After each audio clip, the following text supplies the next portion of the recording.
क्या आपने कभी सोचा है कि राधा और कृष्ण, जिनका नाम आज भी एक साथ लिया जाता है, उनकी पहली मुलाकात कब हुई थी, कहां हुई थी और कैसे हुई थी?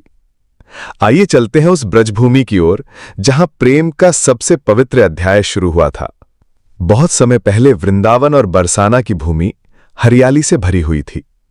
चारों ओर यमुना की लहरें बहती, बंसी की धुन गूंजती और गोपियां हंसती खिलखिलाती नजर आती। बालकृष्ण जब छोटे थे तो अपनी नटखट शरारतों से सबको मोहित कर लेते।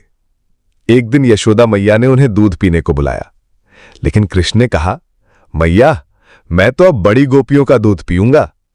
यशोदा ने हंसते हुए कहा, तो जा, ब्रज में जिसे चाहो उससे दूध मांग लो।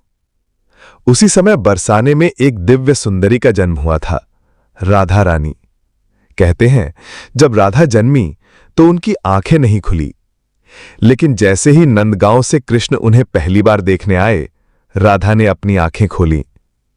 यही क्षण था जब दोनों आत्माओं ने एक दूसरे को पहचान लिया। समय बीता। एक दिन वृंदावन की बगिया में कृष्ण अपनी बंसी बजा रहे थे। बंसी की मधुर धुन सुनकर राधा और उनकी सखियां वहां पहुंची। जैसे ही राधा की नजर कृष्ण पर पड़ी, उनके हृदय में एक अद्भुत स्पंदन हुआ। कृष्ण ने भी मुस्कुराकर बंसी रोक दी और दोनों की आंखें जैसे बात करने लगी।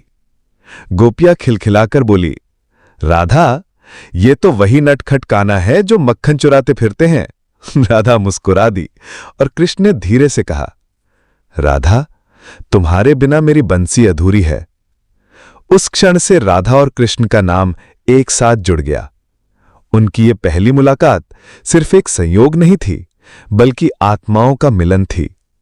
राधा और कृष्ण की पहली मुलाकात हमें यह सिखाती है कि सच्चा प्रेम कभी शरीर का नहीं, आत्मा का होता है।